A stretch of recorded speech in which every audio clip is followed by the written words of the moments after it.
नमस्कार मित्रांनो,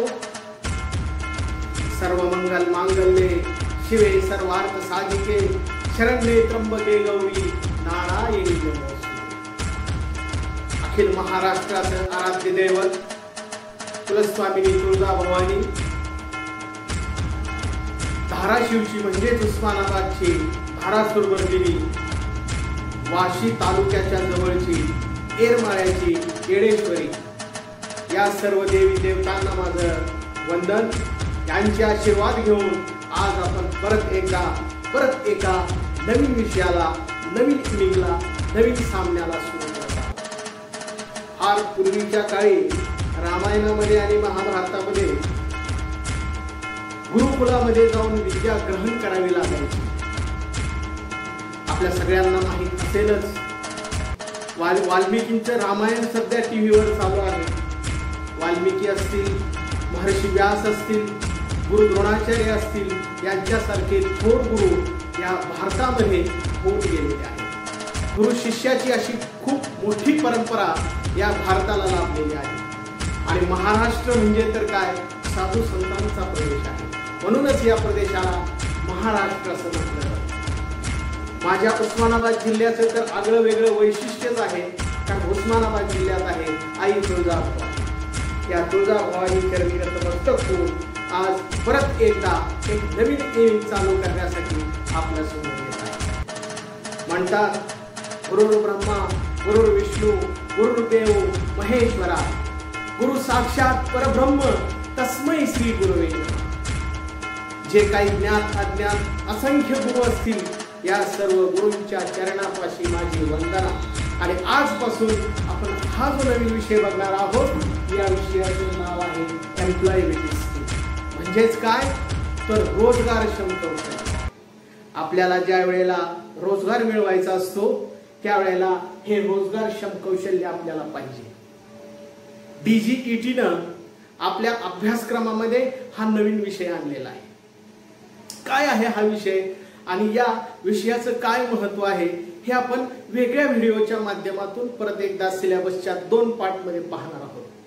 तत्पूर्वी या एम्प्लॉयबिलिटी स्किलच्या पहिल्या लेसन प्लॅनला आपण सुरू करत आहोत आणि हा जो पहिला लेसन प्लॅन आहे, हा इंग्लिश मधला पहिला लेसन प्लॅन आहे आणि या लेसन प्लॅनचं नाव आहे introduction to English.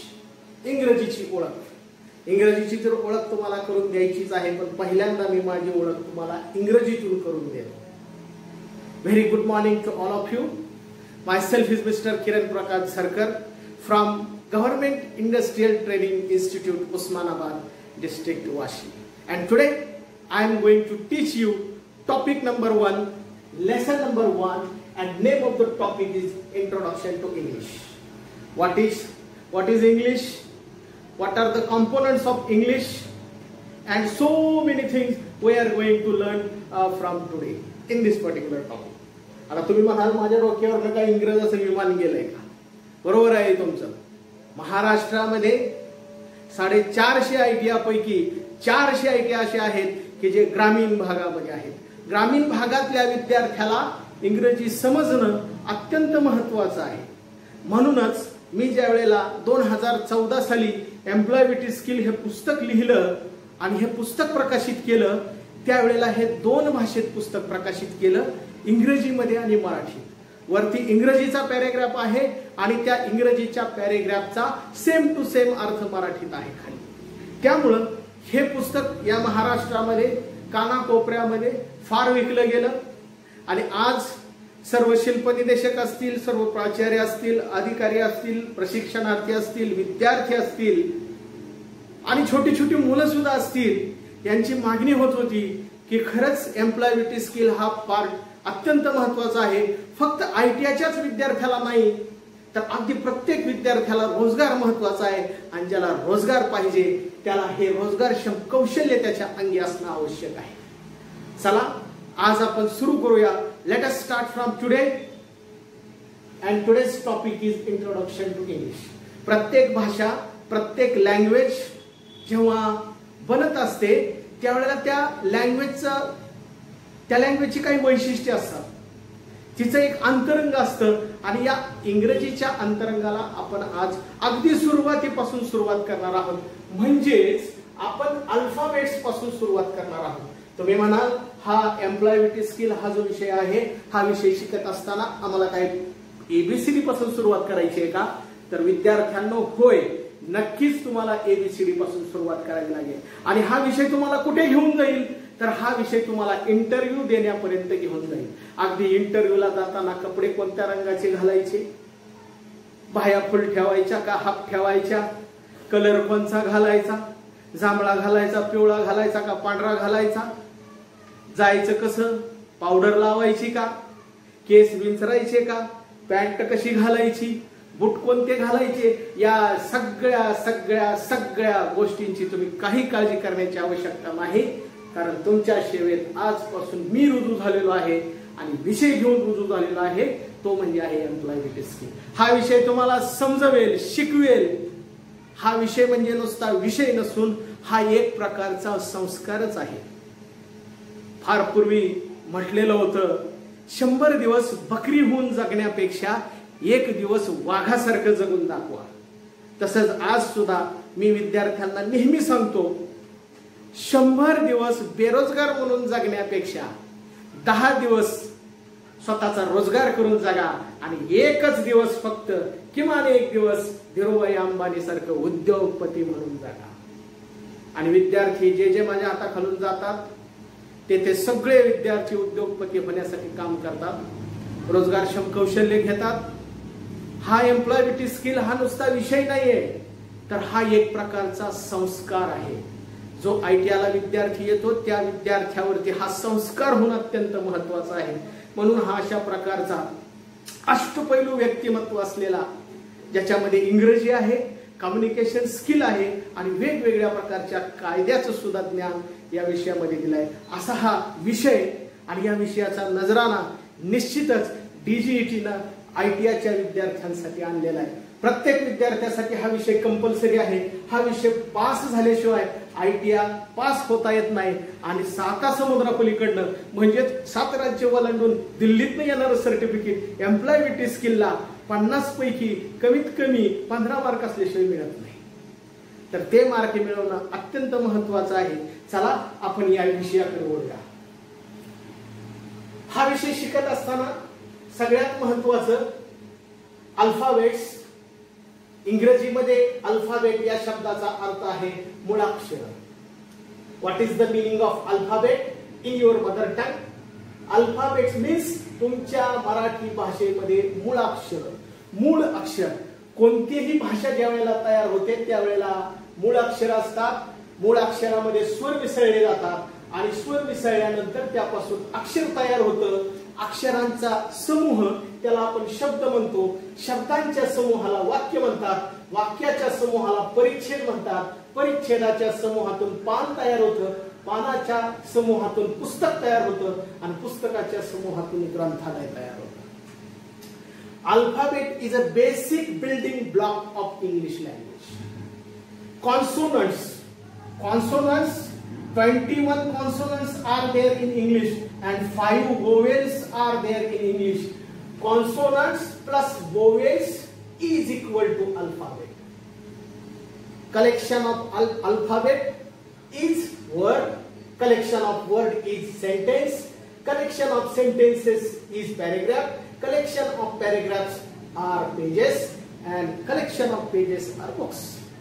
And so many books where they put in library. Library is a collection of so many types of books. Lakhs of books, thousands of books. Okay? So let us start. First point. Name of the point is alphabet. Alphabets are divided into 2 parts. First consonants and second vowel. म्हणजे ही जी मुळाक्षर आहेत या मुळाक्षरांचे 2 भाग केलेले आहेत. 21 व्यंजनं आहेत आणि 5 स्वर आहेत. त्यालाच आपण A to Z म्हणतो. A B C D E F G H I J K L M N O P Q R S T U V W X Y Z. Absolutely right. पहिलीमध्ये शिकवलं जातं. आजकाल तर नर्सरीतच शिकवलं जातं. छोटा गट, पुन्हा मधला गट, पुन्हा मोठा गट. ह्याच्यामध्येच एबीसीडी शिकवली जाते. पण एखाद्या विद्यार्थ्याला जर आपण असं म्हटलं की बाबा तू एबीसीडी कशी लिहायची लिहून, let us start. First topic of today's lecture is alphabet. अल्फाबेटलाच आपण आपल्या मराठी भाषेमध्ये मुळाक्षर असं म्हणतो. Alphabets are divided into two parts. First consonant and second vowel. कॉन्सोनंटला मराठीमध्ये व्यंजन असं म्हणतात आणि व्हॉवेलला मराठीमध्ये स्वर असं म्हणतात. 21 व्यंजनं आहेत आणि 5 स्वर आहेत. प्रत्येक भाषेमध्ये स्वर असतात, गळ्यातून निघतात आणि जे बोलताना स्वर बोलताना आपली जीभ ही वरच्या भागाला स्पर्श करत नाही. अ, आ, ई, ई, उ हे स्वर आपण ज्या वेळेला म्हणत असतो त्यावेळेला आपली जीभ जी आहे ती वरच्या भागाला ही स्पर्श करत नाही, त्यामुळे त्याला स्वर असं म्हणतात. हे जे स्वर आहेत ए, ई, आय, ओ, यू, इंग्रजीमध्ये 5 स्वर आहेत. 5 vowels in English, A, E, I, O, U, and 21 consonants. Remaining then A, E, I, O, U, all are consonants. Let us A, B, C, D, E, F, G, H, I. This is he first लिपी आहे आणि ही खाली जी लिहिलेली आहे A, B, C, D, E, F, G, H, I ही दुसरी लिपी आहे आणि त्याच्या खाली मी काय केलेलं आहे बघा, तर उच्चार लिहिलेला आहे. आता तुम्ही म्हणाल सर हे जे काही सगळं लिहिलेलं आहे हे तुम्हाला कोणी लिहून दिलंय का, तुम्ही स्वतः लिहिलंय? तर मित्रांनो, हे माझं हँड रायटिंग आहे. मी ज्या वेळेला माझ्या वर्गामध्ये शिकवतो त्यावेळेला मी अशा प्रकारचे नोट्स पहिल्यांदा ब्लॅकबोर्डवरती लिहितो आणि मग माझा जो काही टॉपिक आहे तो विद्यार्थ्यांना समजून सांगतो. तुमच्याच भाषेमध्ये इंग्रजीमध्ये इलॅबोरेट करतो, त्यांना सविस्तर वर्णन करून सांगतो. अगदी उदाहरणं असतील, गोष्टी असतील, जोक असतील, कविता असतील, सिनेमातले काही भाग असतील, हे सुद्धा मी त्यांना या एम्प्लॉयबिलिटी स्किलच्या माध्यमातून सांगतो आणि त्यांना कुठेही बोर होणार नाही, कुठेही कंटाळवाणं होणार नाही अशा पद्धतीनं या विषयाचं सगळं वर्णन आणि विवेचन करतो. त्यामुळं अतिशय सुरळीतपणे हा विषय विद्यार्थ्यांना कळतो. विद्यार्थ्यांनो, आपण ज्या वेळेला परीक्षेला सामोरं जातो त्यावेळेला आपल्या मनामध्ये फार शंका असतात की हा विषय इंग्रजी आहे म्हटल्यानंतर फार अवघड असेल. अजिबात नाही. या विषयामध्ये तुम्हाला 100% 50 पैकी 30 पेक्षा जास्त मार्क मिळालेच पाहिजे. तुम्ही निम्मे जरी माझे व्हिडिओ बघितले तर तुम्ही 100% पास होऊ शकता. काय विद्यार्थ्यांनो, हे जे अल्फाबेट्स आहेत या अल्फाबेट्स मध्ये खाली ABCD EF G H I लिहिलंय. हे खाली द्वितीय लिपी आहे आणि त्याच्यावरती पहिली लिपी आहे. त्यानंतर खाली JKLMNOPQR JKLMNPQR हा प्रथम लिपी, द्वितीय लिपी आणि खाली उच्चार लिहिलेला आहे. आता प्रत्येकाला A to Z माहिती आहे. A B C D E F G H I J K L M N O P Q R S T U V W X Y Z. प्रत्येकाने आपल्या घरी हस्ताक्षर सुधारण्यासाठी ही प्रॅक्टिस करायची आहे. अगदी शिक्षकांनी त्यांची मुलं असतील तर त्यांना सुद्धा हे करायला द्या. विद्यार्थी जोपर्यंत बालवाडीत असतो, पहिलीला जाईपर्यंत जर तुम्ही या विद्यार्थ्याकडून ही प्रॅक्टिस करून घेतली तर 100% त्याचा हस्ताक्षर सुधारायला कुठल्याही प्रकारची अडचण येणार नाही. एक 500 पानाची वही आणायची आणि दररोज रिकाम्या वेळेमध्ये प्रॅक्टिस करायची. अगदी ज्याचा हस्ताक्षर 50व्या वर्षी खराब आहे त्यांनी जरी चालू केलं तर 50व्या वर्षी सुद्धा हस्ताक्षर सुधारल्याची उदाहरणं माझ्याकडे. अगदी 50व्या वर्षी त्यांनी हस्ताक्षर सुधारायला सुरुवात केली आणि त्याचं हस्ताक्षर सुधारलेलं आहे अशी माझ्याकडे उदाहरणं आहे. उभी रेघ मारलेली, काही अवघड नाही. अशा 5-5च्या 10-10च्या गट्ट्यामध्ये 7-7च्या गट्ट्यामध्ये फक्त उभी लाईन मारायची. विद्यार्थ्यांना लाईन मारणे चांगलं माहित असतं. कशी लाईन मारायची, कुठं लाईन मारायची आणि कुणावर लाईन मारायची, त्याच्यापेक्षा सरळ लाईन मारायला शिकायचं. सरळ जीवनामध्ये ज्या गोष्टी असतात त्या वेळेला त्या गोष्टी मिळवायच्या असतात. हस्ताक्षर, सुंदर हस्ताक्षर हा दागिना आहे. त्यामुळे तो दागिना आपल्याला पहिलीच जाण्यापूर्वीच मिळाला पाहिजे. सध्याची सिस्टीम फास्ट आहे, सगळी फास्ट आहे. सगळ्याला वाटतं की माझा पहिला नंबर यावा, मी हुशार व्हावं, मला इंग्रजी यावं, मला 5-10 राज्यामध्ये फिरता यावं, मला 5-10 देशामध्ये फिरता यावं, फार मोठा पैसा मिळावा, विमानात बसायला मिळावं, हेलिकॉप्टर मध्ये बसायला मिळावं, जहाजात बसायला मिळावं. अशी बरीच इच्छा असतील आणि ह्या सगळ्या इच्छा जर तुम्हाला पूर्ण करायच्या असतील तर मित्रांनो 100% माझं वाक्य लक्षात ठेवा की एम्प्लॉयबिलिटी स्किल तुमच्याकडे असल्याशिवाय तुम्हाला विमानात बसता येणार नाही. फार फार तर तुम्हाला बसमध्ये तिकीट काढून बसता येईल. विमानाचं तिकीट काढायचं असेल तर एम्प्लॉयबिलिटी स्किल हा तुमच्या रक्तात भिनला पाहिजे. हस्ताक्षर कसं सुधारायचं, उभ्या रेषा मारा, आडव्या रेषा मारा, तिरप्या रेषा मारा, ह्या अशा तिरप्या मारा, ह्या अशा तिरप्या मारा. प्लस आहे. आता तुम्ही मला ह्या रेषा किती मारायच्या, 10 पानं ह्या रेषा मारा, 10 पानं ह्या रेषा मारा, 10 पानं ह्या रेषा मारा, 10 पानं ह्या रेषा मारा. रेषा मारत जावा, कारण रेषापासूनच अक्षर बनलेलं आहे. या वर्तुळांपासून अक्षर बनलेलं आहे. त्यानंतर ए घ्या, मोठा ए छोटा ए, मोठा बी छोटा बी, मोठा सी छोटा सी, मोठा डी छोटा डी, मोठा ई छोटा ई, मोठा एफ छोटा एफ, मोठा जी छोटा ई. 0 घ्या, 0 ते 10 लिहा, 0 ते 100 लिहा, पुन्हा 101 to 200 लिहा, पुन्हा 1001 to 900 लिहा. अशा पद्धतीने तुम्ही 99,999 पर्यंत जायला सुरुवात करा. प्रॅक्टिस करा. एक अक्षर कमीत कमी मी इथं 1 पान म्हटलेलं आहे, पण मी माझ्या मुलांना 10-10 पानाची प्रॅक्टिस देतो. आज अशी लाईन मारून आणा, उद्या तशी लाईन मारून आणा, हा अधिक मारून आणा, हा भागिले मारा, हा गुणुले मारा, हा 0 मारा, हा कंस मारा, असा हा गुणाकार मारा. अशा पद्धतीने प्रॅक्टिस त्यांच्याकडून करून घेतो. तुम्ही म्हणाल मग सर तुम्ही विद्यार्थ्यांकडून फार कष्ट करून घेता. कुणीतरी म्हटलेलेच आहे प्रॅक्टिस मेक्स मॅन परफेक्ट. जेवढा तुम्ही सराव कराल तेवढे तुम्ही अचूक आणि निपुण व्हाल. त्यामुळं सराव तर केलाच पाहिजे. आता आजच्या टॉपिक मधला दुसरा महत्वाचा पार्ट आहे मराठीतील मुळाक्षर इंग्रजीत. मराठीमध्ये जी मुळाक्षर आहेत ही इंग्रजीत कशी लिहायची. आता आपल्याला 1ली पासून 10वी पर्यंत असेल तर सगळीकडं आपण नेहमी काय करतो पहा, तर 1ली पासून 10वी पर्यंत येत असताना आपल्याला मराठीची चांगली ओळख झालेली असते, इंग्रजीची सुद्धा चांगली ओळख असते.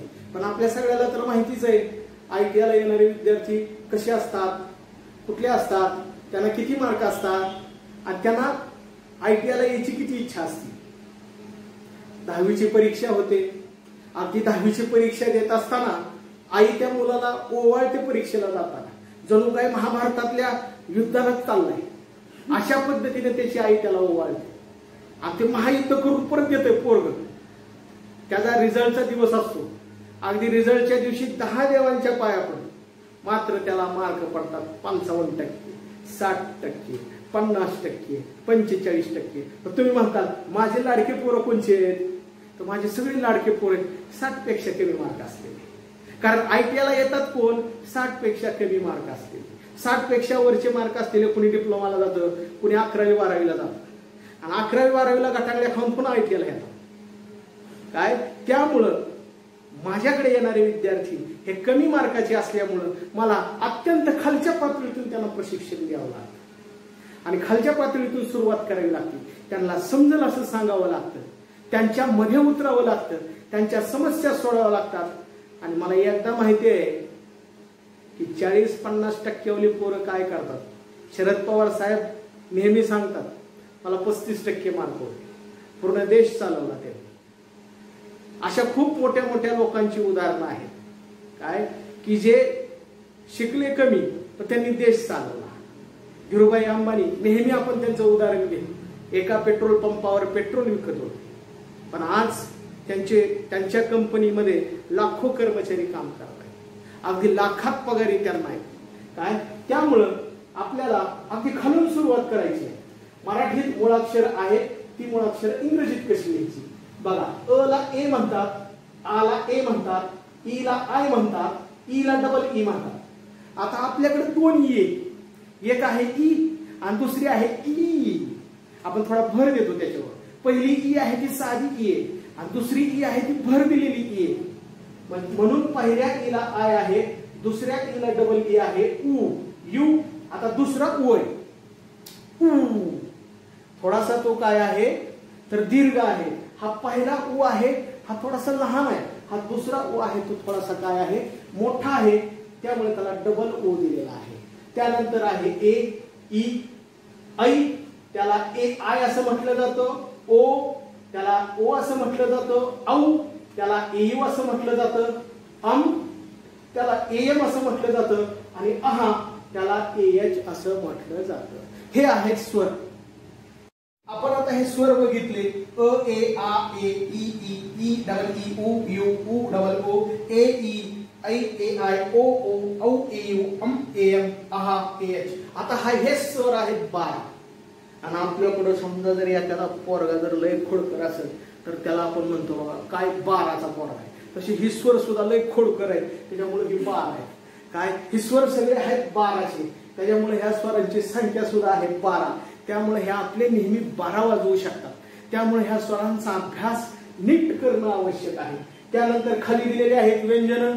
व्यंजन दिलेत बघा क ख ग घ च छ ज झ ट ठ ड ढ न त थ द ध न प फ ब भ म य र ल व श स ह ळ क्ष आणि ज्ञ.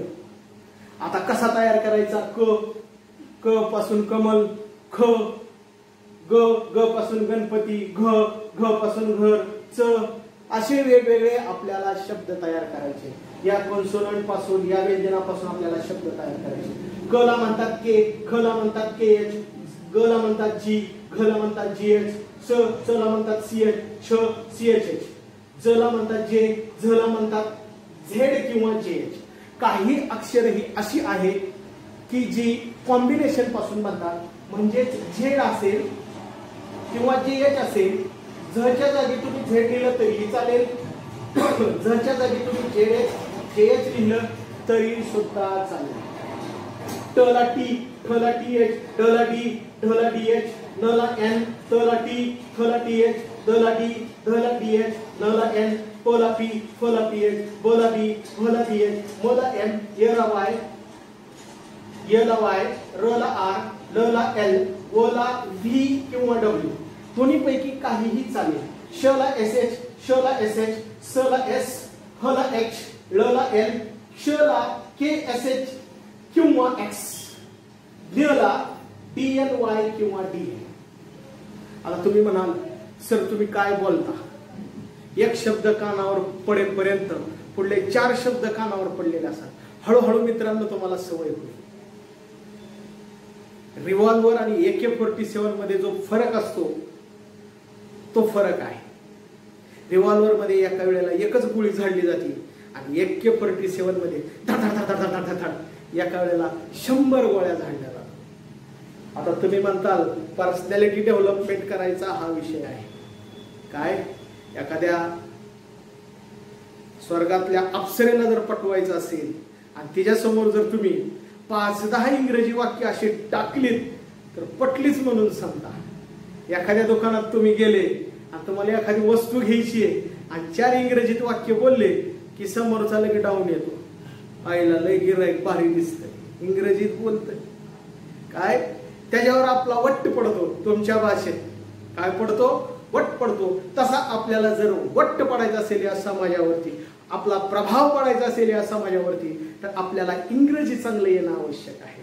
केव्हाही सुरुवात करा, आजपासून सुरुवात करा. मला एवढं चांगलं तंत्रज्ञान सुरू करायला आजचा दिवस उजाडला. वयाची 35 वर्षे गेली आणि आज व्हिडिओला मी चालू केले.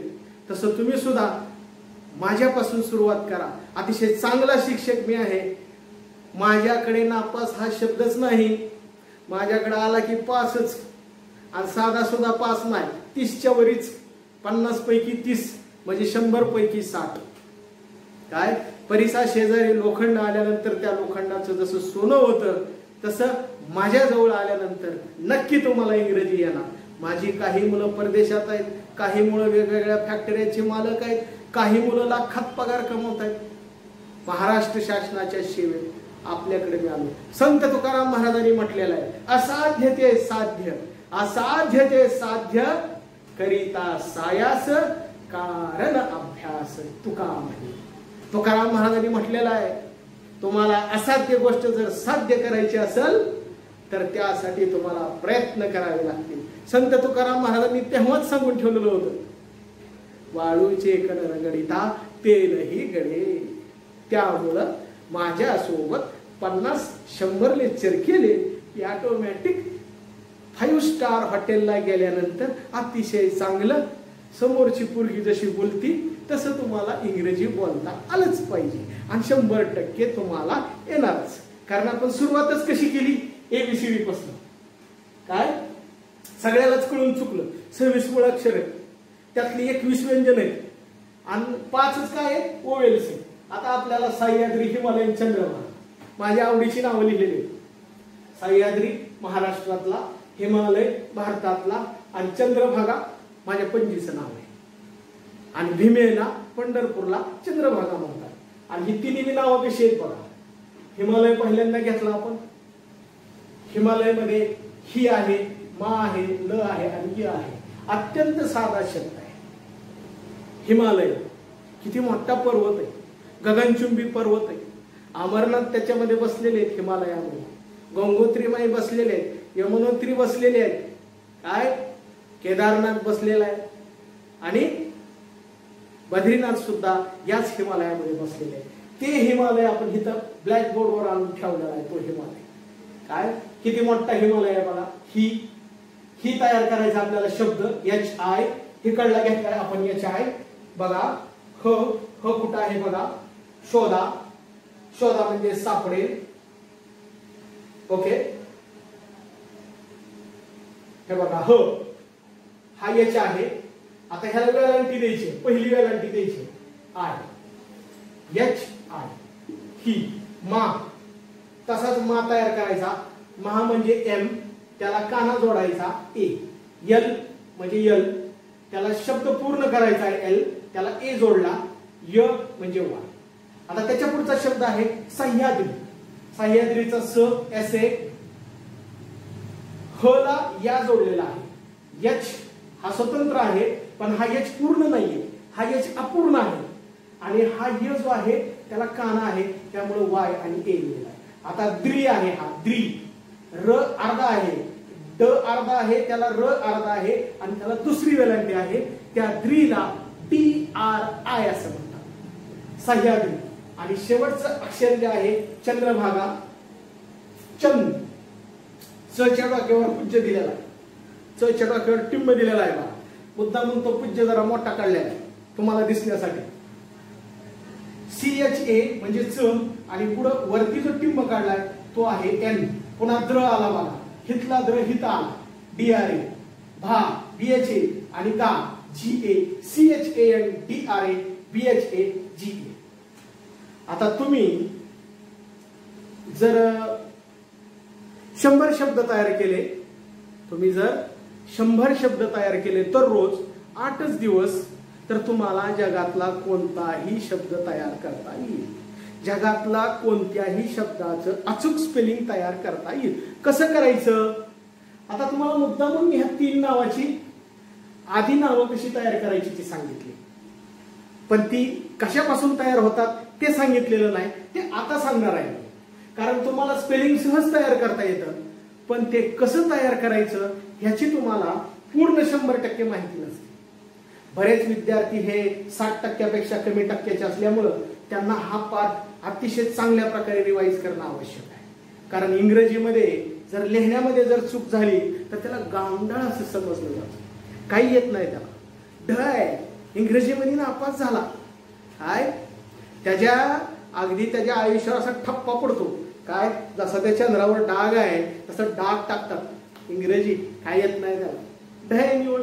आणि तुम्ही 4 इंग्रजीची वाक्य नुसती बोला, कपडे कसले घातलेत ती बघत नाही, बोलतोय काय भारी, काय पर्सनॅलिटी आहे. इंग्रजी तुमची पर्सनॅलिटी दाखवून देईल. त्यामुळे इंग्रजी सुधारा. इंग्रजी सुधारले की तुम्ही उद्योगपती झालेच म्हणून सांगा. कारण की रस्ताच तिकडे जातो. रस्ता मुंबईला चाललाय आणि तुम्ही त्या रस्त्याने पळायला लागले, कुठे जाणार आहेत? मुंबईला. अमेरिकेला थोडंच जाणार आहे. अमेरिकेला जायचं असेल तर विमानात बसावं लागेल, आणि विमानात बसायचं असेल. आता पुढचा टॉपिक जो आहे हे अक्षरे कशी तयार केली आपण, शब्द कसे तयार केले. मराठी बाराखडी इंग्रजी, मराठी बाराखडी इंग्रजी. मराठीचा शब्द आपल्याला मुळाक्षर झाली की बाराखडी शिकवली जाते बघा. तर ती कशी शिकवली जाते? क का की की कू कू के कै को कौ कम का. ख खा खी खी खू खू खे खै खो खौ खम खा. ग गा गी गी गु गु गे गै गो गौ गम गा. आता मग सर कशी प्रॅक्टिस केली तुम्ही सुद्धा करू शकता. बसल्या बसल्या प्रॅक्टिस करायची, बसल्या बसल्या लिहायचं, बसल्या बसल्या वाचायचं आणि बसल्या बसल्या मित्राला फोन लावायचा. Hello, I am Kiran speaking. Who are you? Am I talk to mister Parth? Hello. Okay, thank you. अशा पद्धतीनं हळूहळू स्वतःला सुधरा, स्वतःचं इंग्रजी सुधरा आणि नक्की उद्योगपती तुम्ही होऊ शकता. बघा आता क के ए का के ए की के आय की के डबल ई काहीच केलेलं नाही. क ला दुसरी व्हॅलांटी हो का, इथल्या क ला दुसरी व्हॅलांटी कु आहे. ह्या क ला उकार दिला, ह्याच क ला काय केलंय उकार दिला. ह्याच्यामध्ये ही सगळी 12 भानगडीतली 12 स्वर मिसळली की 12 तयार. एवढं सोपं आहे. नुसतं के मांडायचा सगळीकडे आणि ही जी स्वर आहेत का हे स्वर त्याच्या समोर मांडायचे. तुमची 12 खडी तयार. क मांडायचा 12 वेळेला के आणि हे 12 भानगडीतले 12 स्वर वापरायचे. जे जे स्वर खराब त्याचा आवाज खराब आणि ज्याचा आवाज खराब त्याला हा विषय येत नाही. इंग्रजीमध्ये आवाज तुमचा स्पष्ट पाहिजे, स्वच्छ पाहिजे आणि चेहऱ्यावरती तुमचा हावभाव कसा पाहिजे, अगदी नखरे काय असं वाटलं पाहिजे समोरच्याला की किती हुशार आहे. ह्याच्या 10वीच्या मार्कशीट तर आहेत 45%. 10वीचं मार्कशीट काय कोणाला गळ्यात घालून फिरायचं नाही. मला 45% होते, मला 45% होते. आणि सगळी जी लोक ढ राहतात तीच पुढे जातात काय. आणि ज्याला लय मार्क असतील ती कुठेतरी इंजिनियर होते, कुठेतरी डॉक्टर होते काय. आणि ज्याला कमी मार्क असतील ते निवांत उद्योगपती होते. त्यामुळं उद्योगपती व्हायचं असेल तर तुम्हाला ही भाषा शिकणं अत्यंत आवश्यक आहे. आता बघा का केलंय, क अधिक आ का. छू करायचं आपल्याला, छू छू छू म्हणजेच काय, छ अधिक उ CHH अधिक यू इक्वल टू CHHU. आता झ करायचे, झ झच्या वरी टिंब काय ZAM. चुकलेला इथं AM नाहीये, AH पाहिजे. ओके नाही बरोबर आहे, AM आहे. ओके माझी सुद्धा अशी चूक होऊ शकते, अचानक मी सुद्धा गडबडू शकतो. पण गडबडले की स्वतःला सावरून घ्यायचं. 10 ट अधिक आहा TAMH असे शब्द तुम्ही घेऊ शकता. आणि हे या आणि या दोघांच्या ऍडिशन मधून तुम्ही एक अल्फाबेट तयार करू शकता. आणि collection of alphabet is equal to word, collection of word is equal to sentence, collection of sentence is equal to paragraph, collection of paragraph is page, collection of page is equal to book. आता आपल्याला काही नावं घ्यायची. सुरुवातीला साधी नावं घ्यायची ज्याला काना नाही, उकार नाही, मात्रा नाही. अगदी साधी. अमर, कमल, नयन, यश आणि यज्ञ. अगदी सोपी 5 नावं घेतली. काय कुठली कुठली नाव आहेत, अमर, कमल, नयन, यश आणि यज्ञ. अमर A MAR K KA MAL L न NA YA न N YA SH YA DNYA. आता थोडीशी अवघड नावं घेतली आहेत इकडं पलीकडं. चारीधामांची नावं आहेत. उत्तराखंड राज्यामध्ये प्रसिद्ध असे चारीधाम आहेत. अत्यंत अवघड डोंगराच्या कुशीमध्ये तिकडे गेले की स्वर्गात गेल्यासारखं वाटतंय. म्हणून पहिल्याच तासाला तुमच्या ब्लॅकबोर्ड वर समोर मी काय केलंय, काही स्वर्गातल्या ठिकाणांची नावं दाखवली. त्यातलं पहिलं नाव आहे यमुनोत्री, दुसरं आहे गंगोत्री, तिसरं आहे केदारनाथ, चौथं आहे बद्रीनाथ. बघा YA म्हणजे य, मू, MU, नो, NO, 3, TI, गम, GAN, गो, GO, 3, TR. Kedarnath KEDARNATH. Badrinath BA, द्री DRI, ना NA, TH. ओके दररोज मी विद्यार्थ्यांना नवनवीन गोष्टी सांगत असतो, त्यामुळे माझा 1 तास हा कधीच 1 तासासारखा वाटत तर तो अगदी 10 ते 15 मिनिटाचा. सुरुवातीचे काही तास असं वाटतं की थोडंसं तास झाल्यानंतर डोकं जड वाटतं, पण हळूहळू प्रॅक्टिस होईल. एखादी थोडी मोठी गोळी खाल्ल्यावर तसं जरा थरथरण्यासारखं वाटतं. तसे इंग्रजी शिकताना पहिले थोडे 5-10 दिवस जरा थोडंसं डोकं जड आल्यासारखं वाटतं.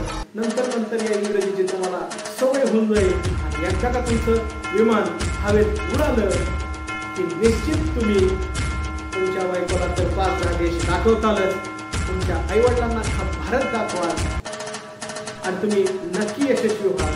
पहिल्या तासासाठी तेवढंच. नमस्कार, भेटूया पुढच्या भागात.